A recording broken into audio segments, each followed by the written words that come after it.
আসসালামু আলাইকুম। সবার আগে বাছাই করা 10টি আন্তর্জাতিক খবর জানিয়ে দেব। প্রথমেই থাকছে শিরোনাম। তবে তার আগে অনুরোধ থাকবে ভিডিওটিতে একটি লাইক দিবেন।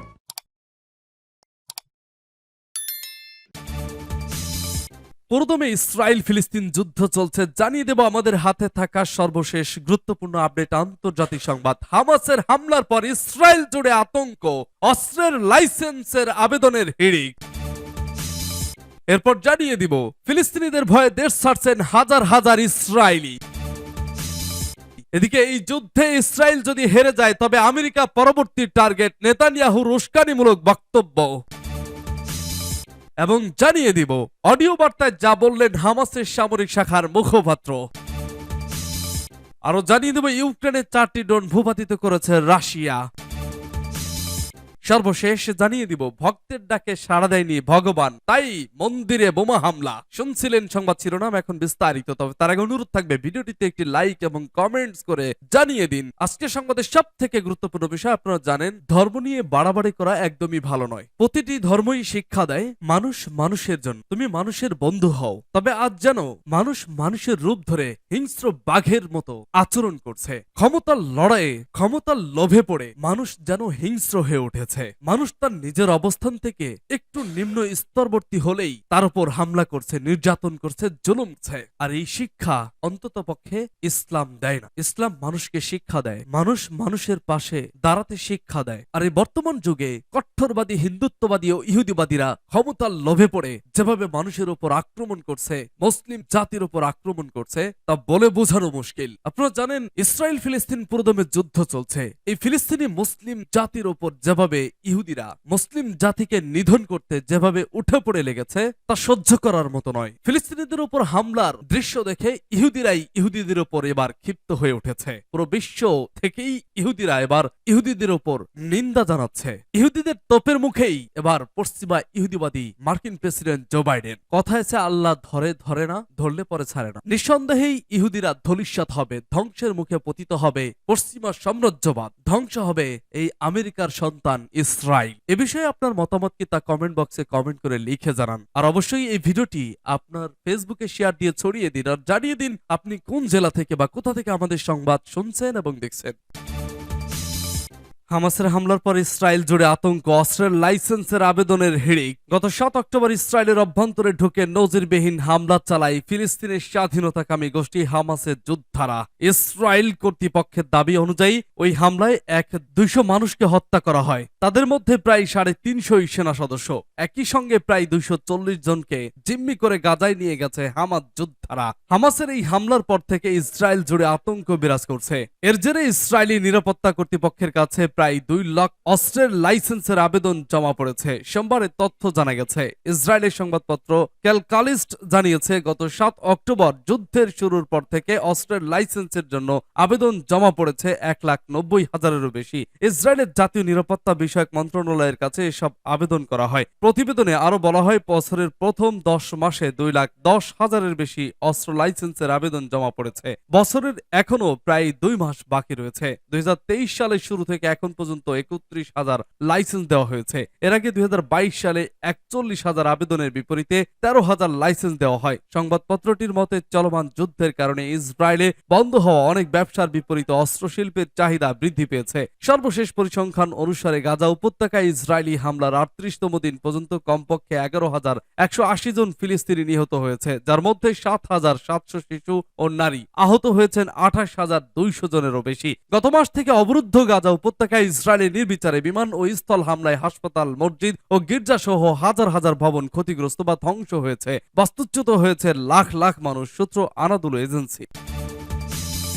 ফিলিস্তিনিদের ভয়ে দেশ ছাড়ছেন হাজার হাজার ইসরায়েলি। ফিলিস্তিনি স্বাধীনতাকামী সংগঠন হামাসের রকেটের ভয়ে দেশ ছেড়ে পালাচ্ছেন হাজার হাজার ইহুদি। গন্তব্য হিসেবে তারা বেছে নিয়েছেন সাইপ্রাসের লার্নাকা শহরকে। সোমবার এক প্রতিবেদনে এই খবর জানিয়েছে ব্রিটিশ সংবাদ মাধ্যম দ্য গার্ডিয়ানস। লার্নাকা শহরের ইহুদিদের প্রধান ধর্মীয় নেতা অ্যারি রাস্কিন জানান, প্রতিদিন প্রায় 1000 ইহুদি এই শহরে আসছেন। হামাসের হামলার পর শান্তির খোঁজে সাইপ্রাসে এসেছেন 16,000-এরও বেশি ইসরায়েলি। অ্যারি রাস্কিন জানান, প্রতিদিন মাথার উপর দিয়ে ধের চলা রকেটের শব্দ যারা সহ্য করতে পারছেন না, এমন সব মানুষ আশ্রয় নিয়েছেন কমিউনিটি সেন্টারটিতে। তাদের বিছানা, খাবার, অস্থায়ী থাকার জায়গা, সামর্থ্য অনুযায়ী সবকিছু দিয়ে সহায়তা করা হচ্ছে।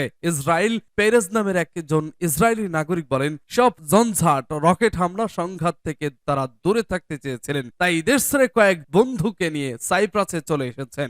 জানান, এখানে এসে নিজেদের নিরাপদ মনে করছেন তারা। দ্য গার্ডিয়ান জানায়, প্রায় 1.5 মাস ধরে গাজায় হামলা চালাচ্ছে ইসরায়েলি বাহিনী। এর জবাবে দেশটিতে বড় ধরনের হামলা হতে পারে এমন আশঙ্কায়ও অনেক ইহুদি সাইপ্রাসে চলে যাচ্ছেন। দি পররাষ্ট্র সাইপ্রাসকে নিরাপদ স্বর্গরাজ্যে বলেছেন ইউনিভার্সিটি অফ নিকোশিয়ার ইতিহাস ও রাষ্ট্রবিজ্ঞানের অধ্যাপক হোবার্ট ফাউস্টম্যান। তবে সিরিয়া ও লেবানন থেকে যদি শরণার্থী এখানে আসেন তাহলে পরিস্থিতি বদলে যেতে পারে বলে মনে করেন তিনি। বলেন, এতে এখানে সংকট তৈরি হতে পারে। গেল কয়েক সপ্তাহে শুধু ইসরায়েলিরাই সাইপ্রাসে যাননি, গিয়েছেন অন্যান্য দেশের নাগরিকরাও। সাইপ্রাসের পররাষ্ট্রমন্ত্রী কনস্তান্তিনোস কম্ভোসের ধারণা, সংঘাতের কারণে লেবানন সহ এ অঞ্চলের 1 লাখের বেশি মানুষ সাইপ্রাসে প্রবেশ করেছেন। হামাস ইসরায়েল সংঘাতে নিরপেক্ষ অবস্থানে নিয়েছে সাইপ্রাস। হামলার জন্য গোষ্ঠীটির নিন্দা জানালেও গাজার নিরাপরাধ মানুষের জন্য সহানুভূতি প্রকাশ করেছেন। দেশটির প্রেসিডেন্ট নিকোস ক্রিস্তোদৌলিউস দেশ অবরুদ্ধ গাজায় সাগরপথে মানবিক সহায়তা পৌঁছাতে একটি মানবিক করিডর তৈরির প্রস্তাবও দিয়েছেন তিনি। এই যুদ্ধে ইসরায়েল যদি হেরে যায় তবে আমেরিকা পরবর্তী টার্গেট, নেতানিয়াহুর উস্কানিমূলক বক্তব্য। ইহুদিবাদী ইসরায়েলের যুদ্ধবাজ প্রধানমন্ত্রী বেনিয়ামিন নেতানিয়াহু বলেছেন, চলমান গাজা যুদ্ধে যদি ইসরায়েল হেরে যায় তাহলে ইসলামী গেরিলাদের পরবর্তী টার্গেট হবে আমেরিকা এবং ইউরোপ। গতকাল আমেরিকার ফক্স নিউজ টেলিভিশনের সাথে এক সাক্ষাৎকার অনুষ্ঠানে নেতানিয়াহু এই বক্তব্য দেন। উস্কানিমূলক এই বক্তব্যের মধ্য দিয়ে মূলত তিনি চলমান যুদ্ধে ইসরায়েলের প্রতি আমেরিকা এবং ইউরোপের সমর্থন অটুট রাখার চেষ্টা করছেন। এর মধ্যে আমেরিকা, ইউরোপ সহ সারা বিশ্বের জনমত ইসরায়েলের বিরুদ্ধে চলে গেছে এবং ইউরোপ ও আমেরিকার রাজনৈতিক অঙ্গনে এ নিয়ে মতবিরোধ তৈরি হয়েছে। ফক্স নিউজের অনুষ্ঠানে যুদ্ধবাজ নেতানিয়াহু স্বীকার করেন যে চলমান যুদ্ধে আমেরিকা তাকে সমর্থন দিচ্ছে, তবে তিনি যুদ্ধবিরতির আহ্বান আবারও প্রত্যাখ্যান করেন। তিনি বলেন, এই মুহূর্তে যুদ্ধবিরতি দেওয়া মানে হামাসের কাছে আত্মসমর্পণ করা। এই সাক্ষাৎকার অনুষ্ঠানে নেতানিয়াহু দাবি করেন, মধ্যপ্রাচ্য এবং প্রতিবেশী আরব দেশগুলোর স্বার্থে ইসরায়েলকে এই যুদ্ধে বিজয়ী হওয়া উচিত। এছাড়া পশ্চিমা জগৎ এমনকি সারা বিশ্বের স্বার্থে ইসরায়েলকে এই যুদ্ধে বিজয়ী হতে হবে। তিনি বলেন, হামাসের বিরুদ্ধে চলমান যুদ্ধে ইসরায়েলের সামনে বিজয়ের কোনো বিকল্প নেই। এই পর্যায়ে আবারও তিনি দাবি করেন, ইসরায়েল যদি এই যুদ্ধে হেরে যায় তাহলে গাজার যোদ্ধাদের টার্গেট হবে ইউরোপ এবং আমেরিকা। সূত্র পার্টস টুডে। অডিও বার্তায় যা বললেন হামাসের সামরিক শাখার মুখপাত্র। সামাজিক যোগাযোগ মাধ্যম টেলিগ্রাম অডিও বার্তা দিয়েছেন হামাসের সামরিক শাখা আল কাসেম ব্রিগেডের মুখপাত্র আবু ওবাইদা। এই বার্তায় চলমান যুদ্ধ নিয়ে তিনি বিভিন্ন কথা বলেছেন। আবু ওবাইদা বলেন, যুদ্ধ শুরু হবার 38 দিন পরেও আমাদের মুজাহিদিনরা বিভিন্ন দিক থেকে আক্রমণকারী শত্রুদের যানবাহন এবং নাৎসি বাহিনীর মুখোমুখি হচ্ছে। আমাদের মুজাহিদিনরা আগ্রাসনের সমস্ত অঞ্চলে শত্রুর অবস্থান পর্যবেক্ষণ করছে এবং তাদের অবস্থানের দিকে এগিয়ে যাচ্ছে। তারা তাদের ট্যাঙ্ক এবং সাজোয়া যান উড়িয়ে দিচ্ছে এবং তাদের দুর্গ পয়েন্টগুলিতে আক্রমণ করছে। তিনি বলেন, আমরা শত্রুদের আহত এবং মৃত্যুর কারণ হয়েছি।